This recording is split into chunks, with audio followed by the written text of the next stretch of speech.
Venez vous relooker chez Luminel. Salon de beauté Luminel vous présente le journal. Luminel, osez être la plus belle.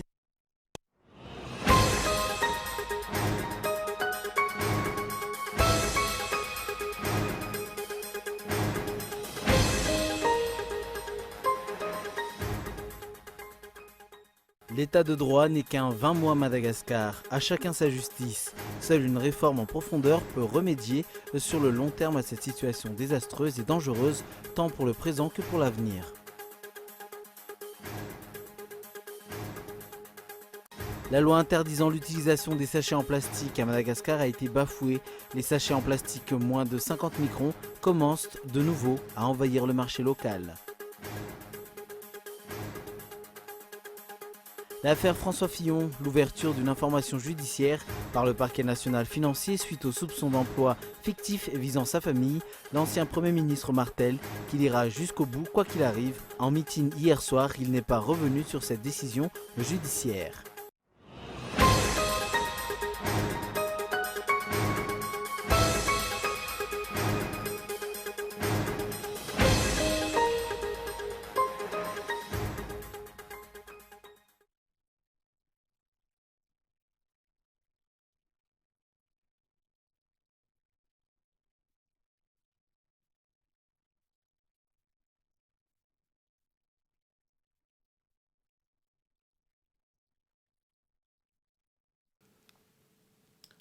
Bonsoir et bienvenue sur Cool TV pour cette nouvelle édition du journal. Dans l'actualité ce soir à Madagascar, l'état de droit n'est qu'un 20 mois à Madagascar. À chacun sa justice, seule une réforme en profondeur peut remédier sur le long terme à cette situation désastreuse et dangereuse, tant pour le présent que pour l'avenir. Un président est élu démocratiquement pourrait initier le changement tant attendu. Les détails dans l'éditorial de Boazar Zanatsu. La justice à Madagascar n'est plus à deux vitesses, mais à plusieurs vitesses. À chacun sa justice. La population, elle, ne connaît que la justice populaire, violente, expéditive. Les forces de l'ordre font de plus en plus usage de la force, de la répression et de l'intimidation. Certains magistrats semblent assimiler l'expression « juger en âme et conscience » à la corruption et aux abus d'autorité. Les détenteurs de l'autorité publique semblent considérer le pouvoir au-dessus de la loi et de la justice. Mais au final, ce sont les simples citoyens qui trinquent. Las du marasme économique et de la situation politique délétère, ils subissent de plein fouet les soubresauts de la vie du pays. Le plus étonnant dans cette justice à plusieurs vitesses est la justice policière. Chaque fois qu'un élément des forces de l'ordre subit la justice populaire, la réponse est disproportionnée. Arrestations arbitraires, des villages mis à feu et à sang, abus de pouvoir alors qu'aucune enquête n'est ouverte sur ces infractions. Ce fut le cas vers la fin de l'année dernière à Mananzar. Après qu'un membre des forces de l'ordre ait subi la colère de la population, la commune a été mise à feu, le maire mis en état d'arrestation. Est-ce là une méthode apprise dans les écoles que lorsqu'un frère d'armes tombe à cause d'un simple citoyen, l'épée de la justice policière doit frapper coûte que coûte tout en ayant l'assurance que l'impunité est acquise, la protection assurée en haut lieu? Médias, organisations de la société civile et partis politiques ne cessent de crier haut et fort que le manque de confiance réciproque est à l'origine de cette justice à plusieurs vitesses qui écorne l'image du pays. Les citoyens n'ont pas confiance aux forces de l'ordre. Les forces de l'ordre n'ont pas confiance aux officiers supérieurs de police judiciaire. La population n'a pas confiance aux détenteurs de l'autorité publique, ainsi de suite. Mais aucune mesure n'est prise et appliquée pour remédier à cette situation qui empire chaque jour davantage. La transparence n'est pas de mise, les dirigeants inefficaces ne sont pas remplacés, aucun audit n'a lieu dans les domaines qui touchent la vie de la population. Force est de constater que les dirigeants qui ne se sont pas préparés à diriger le pays sont dépassés par les événements. Trop occupés à préparer le terrain de la prochaine présidentielle, ils perdent de vue le présent et l'essentiel pour la population et sont loin de réaliser les attentes des électeurs. Seule l'élection d'un nouveau président indépendant, ayant le sens de la notion d'État et élu démocratiquement, peut retourner la situation. La question de l'opposition n'est pas encore claire à Madagascar. Les dirigeants ne font que des manœuvres dilatoires selon Ads Andienen Arvel lors de son passage à la radio TICB à Lyon, en France, en fin de semaine. Le gouvernement et la HCC ne font que se renvoyer la balle concernant la loi régissant l'opposition et aucune mesure n'est prise. Le président du parti Malagas Meramieng invite ainsi le gouvernement à sortir le décret d'application de cette loi pour décrire clairement comment désigner le chef de l'opposition. Tout de suite les explications. La loi a été votée en 2011 et cette loi donc encadrait le rôle de l'opposition. En 2014, la Haute Cour constitutionnelle avait sorti un avis pour bien éclairer l'opinion en disant l'opposition officielle est à l'Assemblée nationale et l'opposition extra-parlementaire existe aussi, mais ne peut pas représenter l'opposition officielle. Mais on devrait lui assurer aussi des droits, comme toute opposition, comme tout dans tout pays démocratique. Donc en octobre de l'année dernière, quand nous nous sommes présentés en ayant rempli les dispositions législatives pour assurer le rôle de l'opposition à l'Assemblée nationale, en début de cette année, la Haute Cour constitutionnelle, après 3 ans, parce qu'il a fallu quand même 3 ans à la Haute Cour constitutionnelle pour lire le texte peut-être, sort un autre avis en disant oui, votre démarche est légale, mais nous constatons que la loi n'est pas complète. Donc nous demandons au gouvernement de sortir un décret d'application qui éclaircirait la manière dont on va choisir le chef de l'opposition. Donc voyez vous-même, si des éminents juristes mettent 3 ans pour comprendre une loi, c'est grave. Mais en plus, cette loi est passée devant la Haute Cour constitutionnelle, donc déjà par 2 fois pour le contrôle de constitutionnalité et lors de l'avis de 2014. Pourquoi donc à ce moment-là, ces éminents juristes n'ont pas vu que la loi n'était pas claire et que elle était difficilement applicable? Et donc c'est seulement après que nous ayons décidé de se présenter comme chef de l'opposition qu'ils trouvent que la loi n'est pas complète. On a fait des relances d'entre-temps auprès du président de la République et le président du Parlement. Jusqu'à maintenant, c'est lettre morte. Mais ce qui est étonnant, c'est qu'avant tout ça, le parti au pouvoir avait claironné partout qu'il faut une opposition à Madagascar, qui sont prêts à affronter une opposition. Maintenant qu'une opposition se met en place, ils disparaissent. Et nous pensons qu'avec la situation actuelle de Madagascar, sans une opposition officielle légale et sans pouvoir utiliser l'Assemblée nationale comme terrain de débat et d'échange démocratique, le risque de descente dans la rue de mouvements populaires qui ont déjà ses prémices avec ces vindictes populaires va continuer, va s'aggraver. Donc on ne sait pas, est-ce que le président actuel, le gouvernement actuel veut vraiment que Madagascar aille vers l'apaisement?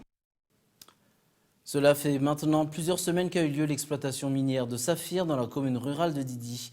La population locale ainsi que la CNRE ont déjà exposé leur désaccord concernant cette exploitation. Cette dernière affirme que les autorités locales n'ont pas pris leurs responsabilités jusqu'à maintenant.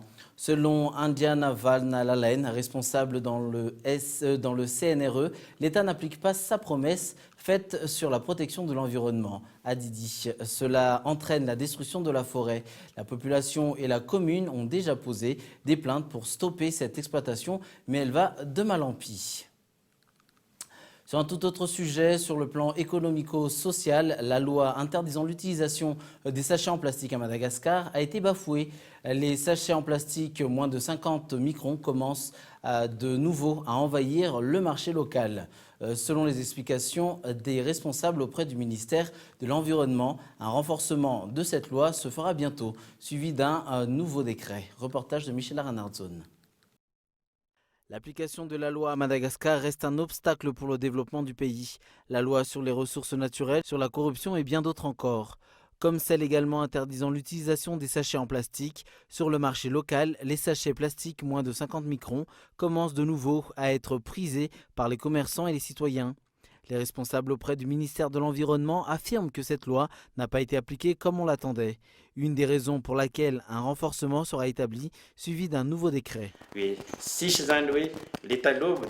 est vrai qu'on commence à revoir des sachets plastiques moins de 50 microns sur le marché. Nous avions maintes fois interpellé pour que ça cesse. Ce retour a commencé depuis la campagne des Litchi. Mais comme je vous l'ai dit, nous faisons les lois et nous sommes aussi les seuls à les enfreindre. C'est pour cela que nous avions demandé à ce que cette loi soit renforcée. Et je le vous dis, un nouveau décret sortira bientôt. Le concept sera le même, l'interdiction de l'utilisation des sachets en plastique moins de 50 microns. À titre de rappel, cette loi s'applique grâce au décret 1587 du 7 octobre 2014. Près de 1500 kg de sachets plastiques sont produits à Madagascar si 80% des sachets plastiques importés viennent de Chine. L'importation s'est normalement arrêtée le 1er mai 2015 si la production et la commercialisation devaient prendre fin le 1er octobre 2015. Pour Madagascar, la célébration de la journée en mémoire de la création des scouts jeunes filles s'est tenue aujourd'hui au jardin d'Indoual avec les Fanil de Madagascar, les Panazav et les Kiad sous le thème « La croissance ».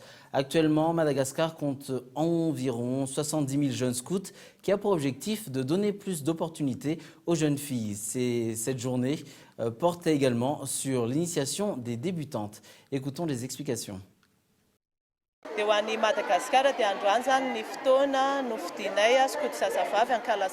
Pour Madagascar, on a choisi ce jour pour la célébration de la création des scouts qui unit les Fanil Madagascar, les Kiad de Madagascar et les Panazav. Ces entités ont pour but d'éduquer les jeunes filles dans l'esprit de scout et le spirituel. Il y a environ 70 000 scouts dans tout Madagascar dans le but de donner plus d'opportunités aux jeunes filles.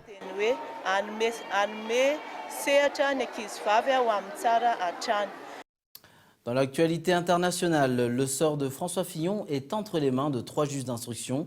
Ils vont enquêter sur les soupçons d'emploi fictif de son épouse et de 2 de ses enfants. Le parquet national financier a ouvert une information judiciaire pour détournement de fonds publics, abus biens sociaux, complicité, recel de ces délits, trafic d'influence. Sur le récit de France 24. Au moment où il apparaît dans une salle tout acquise à sa cause, François Fillon n'a pas encore pris connaissance du communiqué. Le parquet financier vient pourtant d'annoncer l'ouverture d'une information judiciaire. En clair, l'enquête se poursuit. Mis au courant quelques instants plus tard, le candidat appelle ses troupes à faire bloc. Nous allons, mes amis, contrer les attaques. Nous allons traverser les tempêtes. Nous allons franchir les ponts, nous allons foncer et nous allons rassembler tous les cœurs vaillants et tous les esprits lucides. Pendant que François Fillon est ovationné à Maison-Alfort, la justice, elle, donne des détails sur les différents chefs d'accusation. Cette information est ouverte contre personnes non dénommées, des chefs de détournement de fonds publics, abus de biens sociaux, complicité, recel de ces délits et trafic d'influence. 3 juges d'instruction ont donc été désignés pour enquêter sur les soupçons d'emploi fictif qui pèsent sur Pénélope Fillon et 2 des enfants du couple. Les avocats du candidat répondent dans un communiqué. Nous ne doutons pas qu'à l'issue d'une procédure sereine avec des juges indépendants, l'innocence de François et Pénélope Fillon sera enfin reconnue. Pour les lieutenants du candidat, l'affaire n'a que trop duré. Notre pays est au bord du précipice. Le seul qui a la stature, le seul qui a le programme, c'est François Fillon. Et c'est probablement la raison pour laquelle, depuis des mois, a été montée une véritable machination pour l'abattre. Pour la première fois, les avocats du candidat auront accès au dossier. Les juges d'instruction peuvent désormais décider de convoquer François Fillon à tout moment en vue d'une éventuelle mise en examen. En Irak, les forces armées sont entrées dans l'ouest de Mossoul, une nouvelle étape de l'offensive pour reprendre la 2e ville du pays, tombée il y a 3 ans aux mains des djihadistes. Reportage de France 24. Les blindés des unités d'élite stationnées à Tal al-Rayyan à l'ouest de Mossoul. Les forces irakiennes progressent et les civils les saluent sur leur passage. On veut envoyer un message à nos proches, leur dire que nous sommes désormais libres. Les troupes irakiennes ont pénétré dans les quartiers de Mossoul-Ouest, dans les quartiers de Baker et Jamassa. Appuyés par des soldats américains stationnés aux abords de la ville, les forces irakiennes poursuivent leur assaut pour reconquérir intégralement la deuxième ville d'Irak. Après avoir repris les zones au sud de la ville et sécurisé l'aéroport, l'objectif est désormais la vieille ville avec ses ruelles étroites. 2000 combattants djihadistes y seraient encore embusqués. Dans leur progression, les troupes irakiennes font désormais face à une plus forte résistance des combattants de l'organisation de l'État islamique. Le groupe État islamique a utilisé des drones et des voitures piégées. Mais on a détruit 3 véhicules piégés. Les combattants utilisent leurs troupes et beaucoup de drones pour nous attaquer. Mais nos troupes et l'aviation de la coalition sont à l'affût. 750 000 personnes vivraient toujours dans les quartiers ouest de Mossoul. Des civils qui souffrent déjà de pénurie de produits alimentaires, de médicaments et de carburant. Beaucoup d'entre eux ont déjà fui les combats. Avant de refermer ce journal, voici un rappel des titres. L'état de droit n'est qu'un 20 mois à Madagascar. À chacun sa justice. Seule une réforme en profondeur peut remédier sur le long terme à cette situation désastreuse et dangereuse tant pour le présent que pour l'avenir. La loi interdisant l'utilisation des sachets en plastique à Madagascar a été bafouée.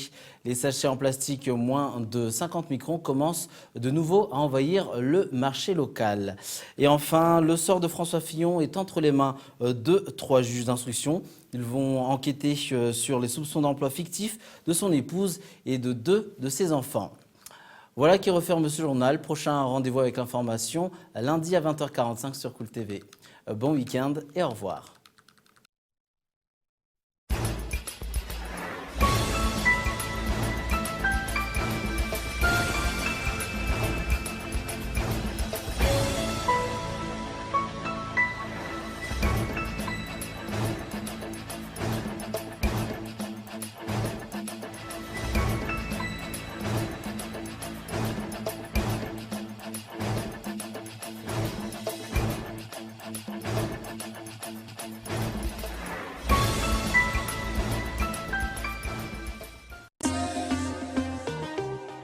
Venez vous relooker chez Luminel. Le journal vous a été présenté par Salon de beauté Luminel. Luminel, osez être la plus belle.